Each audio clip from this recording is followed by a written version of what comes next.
the winter pool is something that people might have heard about, but it's probably, I would say, the main part of the admissions process at Cambridge that people know least about. But quite instrumental. Very important, very important. Yeah. I think the reason people know least about it is because it doesn't normally involve the applicants having to do anything themselves. I'll explain what the winter pool is in a second, but by the time we reach the stage of the winter pool, the applicants have kind of done all the things that they're required to do. So I think that's why they tend to know less about the winter pool. But since it may have an impact on whether they receive an offer or not, it seems quite important that we sort of clarify what it is. So broadly speaking, the winter pool is a part of the admissions process at Cambridge that happens in sort of early to mid-January.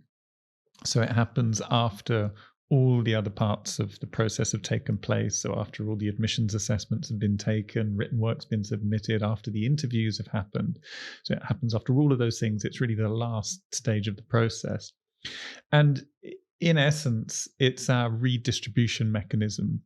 So it exists to ensure, hopefully, that the applicants with the greatest ability and potential receive the offers, regardless of which college they happen to have applied to in the first instance. So the way I normally describe it is sort of in concrete terms by picking an example. So let's say here at Trinity Hall in a given year, let's say for a subject like law, we wanted to make 8 offers.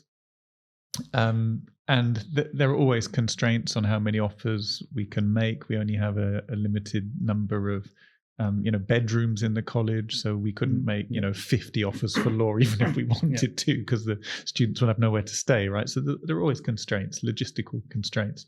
So let's say in a given year for law we wanted to make 8 offers, and let's say out of all the people who applied to us for law that year, we had 10 people who applied who were just really, really, really impressive, who definitely deserved an offer. If we can only offer to 8, what we try to do is sort of rank order them as best we can. We would then make offers to the top 8.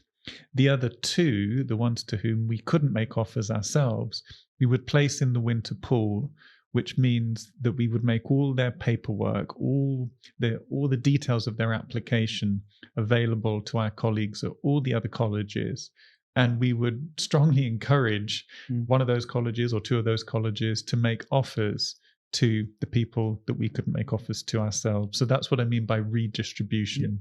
So effectively what it means is that as a result of the winter pool, someone might apply to college X and eventually receive an offer from college Y.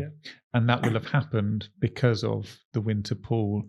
And the percentages change a little bit each year, but it's roughly around 20% of all the people who receive an offer from Cambridge, they will receive it via the winter pool. So they will receive it as a result of having been redistributed. So it's a really significant, it's not just like 1% or 2%, it's 20%. So it really plays a very important role. So that just from a high level perspective is what it is and what it exists for.